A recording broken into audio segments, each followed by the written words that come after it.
survived the Holocaust.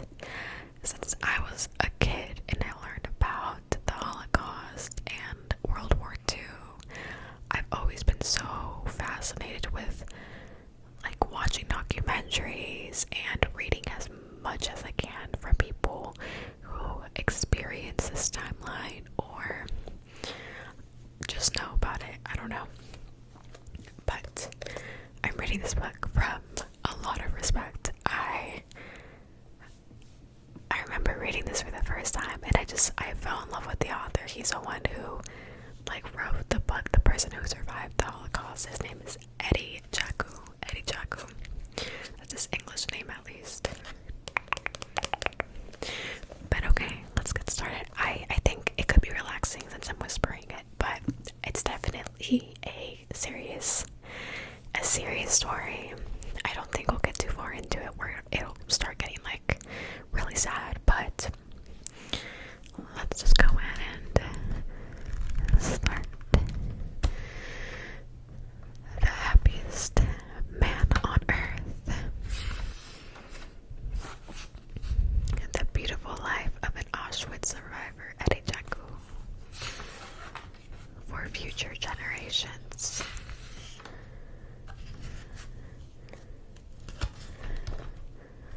It looks like he put a quote in the beginning saying, "Don't walk behind me, I may not lead. Don't walk in front of me, I may not follow. Just walk beside me and be my friend." From Anonymous.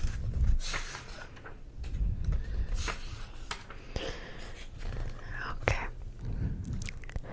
My dear new friend, I have lived for a century, and I know what it is to stare evil in the face. I have seen the very worst in mankind, the horrors of the death camps, the Nazi efforts to exterminate my life, and the lives of all of my people. But I now consider myself the happiest man on earth. Through all of my years, I have learned this. Life can be beautiful if you make it beautiful. I will tell you my story. It is a sad one in parts, with great darkness and great sorrow. But it is a happy story in the end, because happiness is something we can choose. It is up to you. I will show you how. Chapter 1 is called "There Are Many Things More Precious Than Money." I was born in 1920. I will tell you guys right now, I am probably going to mispronounce a lot of these names. Yeah. I was born in 1920 in a city called Leipzig in Eastern Germany. My name was Abraham Solomon Jacobokes, but friends called me Addie for short. In English, the name is pronounced Eddie, so please call me Eddie, my friend. We were a loving family, a big family. My father, Isidore, had 4 brothers and 3 sisters. And my mom, Lena, was one of 13 children.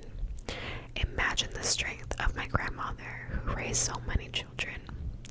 She lost a son in the First World War, a Jew who sacrificed his life for Germany, as well as her husband, my grandfather, an army chaplain, who never returned from the war. My father was a proud German citizen, as could be, an immigrant from Poland who settled in Germany. He first left Poland as an apprentice in fine mechanical engineering for typewriter manufacturer Remington. Because he spoke good German, he made his way to America, working on a German merchant ship. He excelled in his trade in America, but missed his family and decided to travel back to Europe to visit on another German merchant ship, arriving just in time to be caught in the First World War. Because he was traveling on a Polish passport, he was interned by the Germans as an illegal alien. However, the German government recognized that he was a skilled mechanic and allowed him to leave internment to work in a factory in Leipzig, making heavy weapons for the war effort. this time, he fell in love with my mother, Lena, and with Germany, and stayed after the war. He opened a factory in Leipzig, married my mother, and soon I was born. 2 years later, we welcomed my little sister, Joanna, into the world. Oh, my eyes started to hurt. We called her Henny for short. Nothing could shake my father's patriotism and pride in Germany. We considered ourselves Germans first, Germans second, and then Jewish.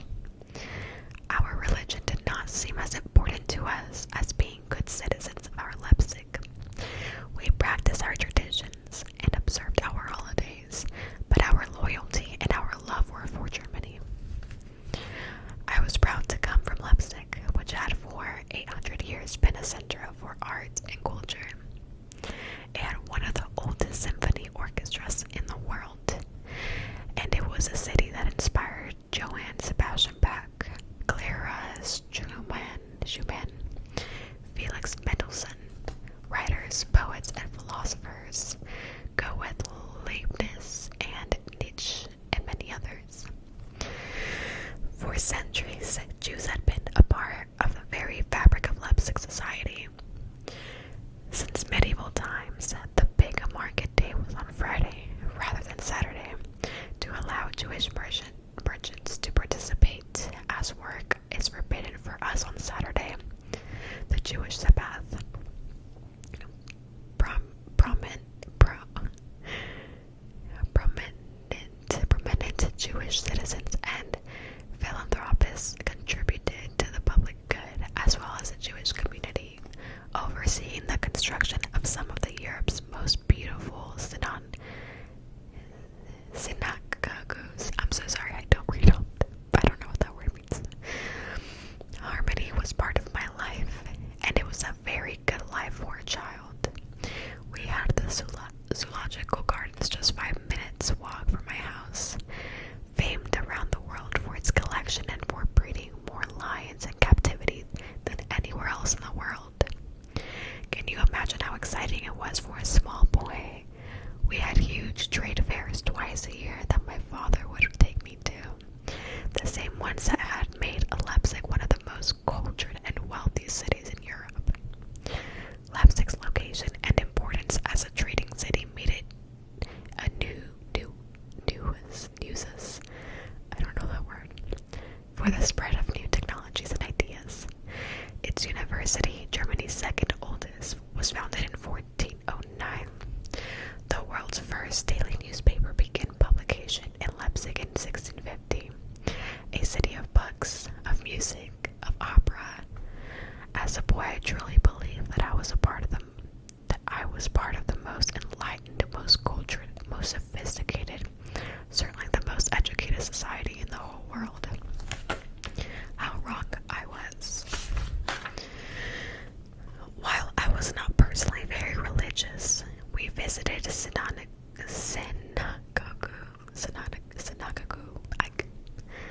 regularly.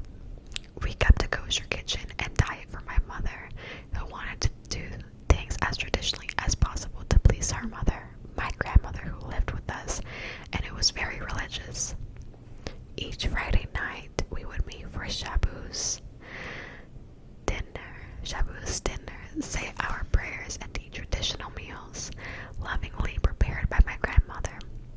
She would cook on the huge wood stove that also heated the house. An ingenious system of pipes ran through the home so that spare heat was not wasted, and the smoke was taken safely outside. When we came in frozen from the outside, we would sit on cushions next to that stove to warm up. I had a dog, a little dachshund puppy called Lulu, who would curl up on my lap on cold nights. How I treasured those nights.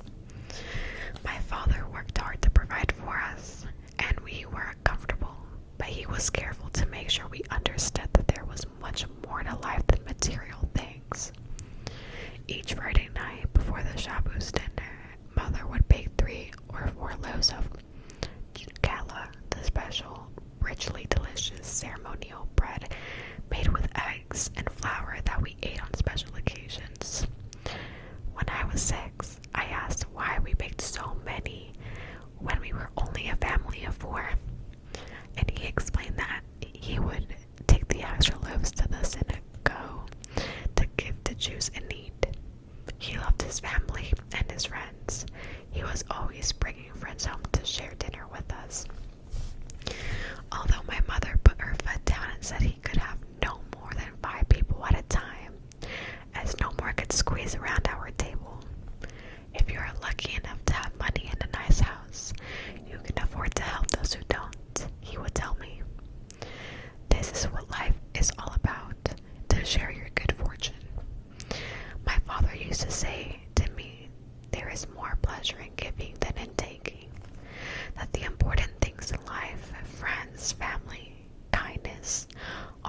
was a cloud over our happy family scene.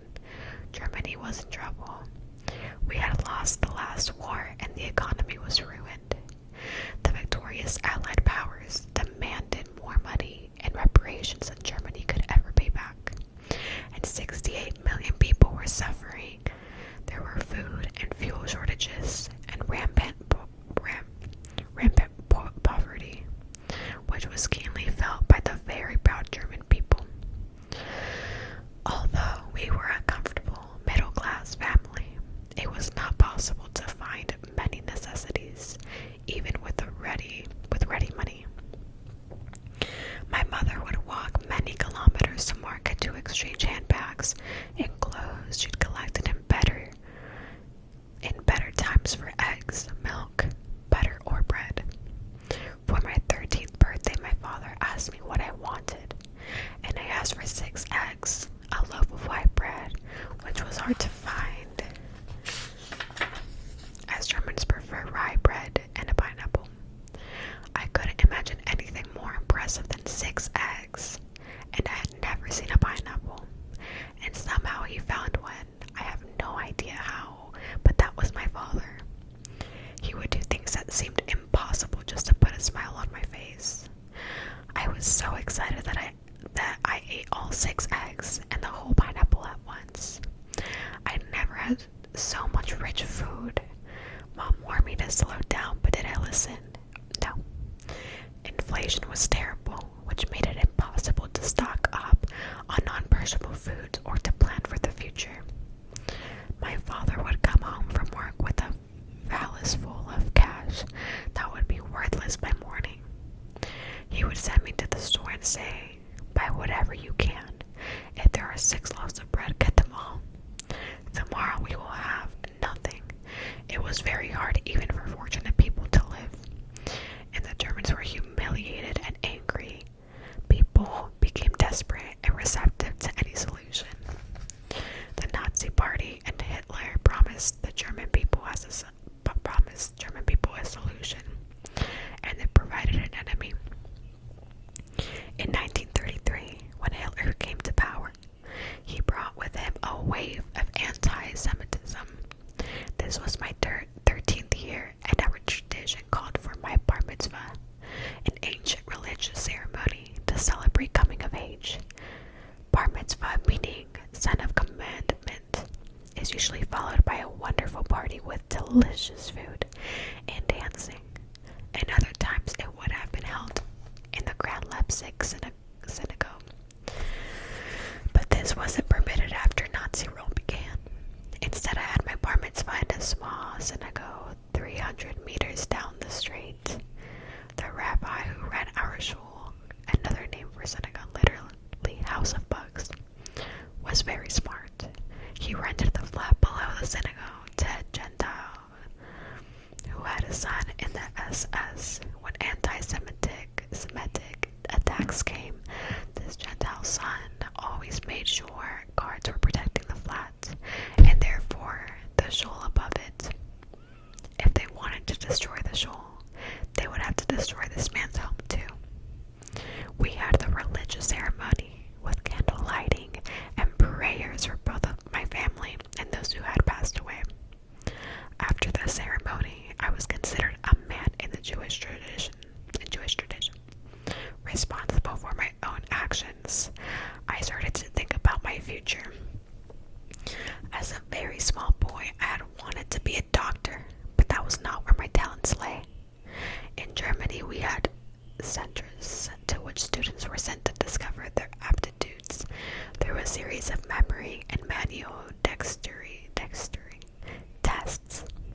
the assumed name of Walter Schlief, a Gentile German orphan who had less to fear from Hitler's appointment as German Chancellor. Walter Schlief was the identity of a real German boy who had vanished. Most likely his family had quietly left Germany when the Nazis began to rise. My father obtained his identity cards and was able to modify them into forgeries that were convincing enough to fool the government. German identity cards at the time had tiny photos embedded in the paper which could only be seen with a special infrared light. The forgery had to be very well done, but my father's vocation in typewriters meant he had access to the right tools and know-how. With the new documents, I could begin a new life and take my place in school, where I began an apprenticeship in mechanical engineering. The school was a 9-hour train journey from Leipzig. I would have to look after myself, my clothes, my education, and keep my secret at all costs. I would attend school every day and sleep at night in a nearby orphanage in a dormitory with much older boys. In return for the work of my apprenticeship, I received a small stipend, which I could use for clothing and other essentials. It was a lonely existence, being Walter Schlief. I could tell nobody who I really was, could confide in nobody. To do so would have meant the outing of my Jewish identity and put me in danger. I had to take special care of the restrooms and shower, as if another boy were to notice I was circumcised, it would have been the end for me. There was little contact with home. Writing letters was not safe, and to telephone I had to visit the phone in a department store basement, taking a long and complicated route to make sure I wasn't followed. On the rare occasions I could speak to my family, it broke my heart. I can't begin to explain the pain of being a young man so far from home, and that being the only possibility to secure an education in the future my father wanted for me. But as hard as it was to be far from my family, it would have been worse to let them down. I told my father how lonely I was without them, and he urged me to be strong. Eddie, I know it is very difficult, but one day you will thank me, he would say. I learned later that although he was stern with me, the moment after he hung up the phone, he would start crying like a baby. He was putting on a brave face to help me be brave. To help make me brave. And he was right.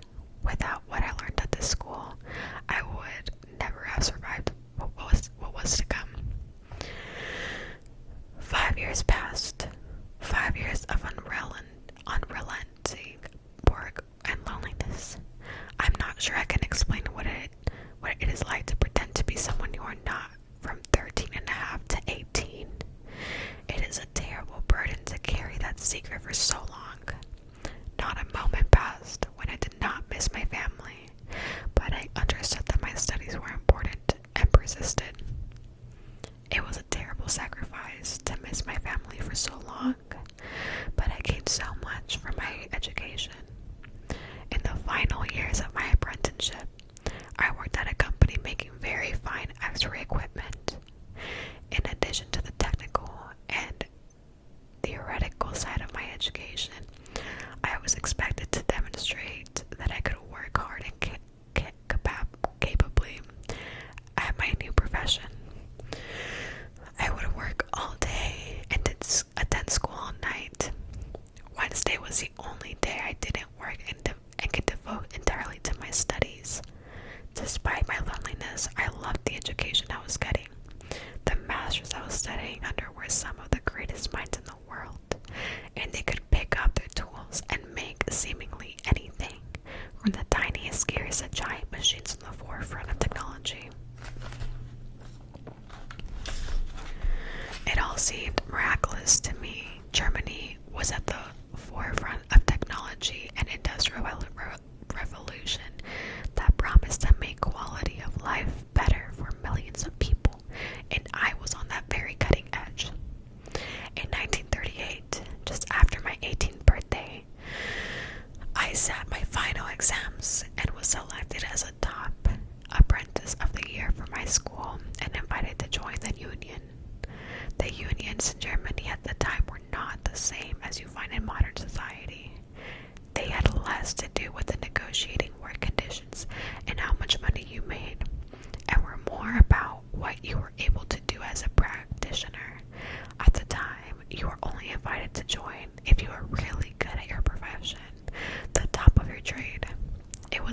place where the finest minds in the field to gather and cooperate to push science and industry forward.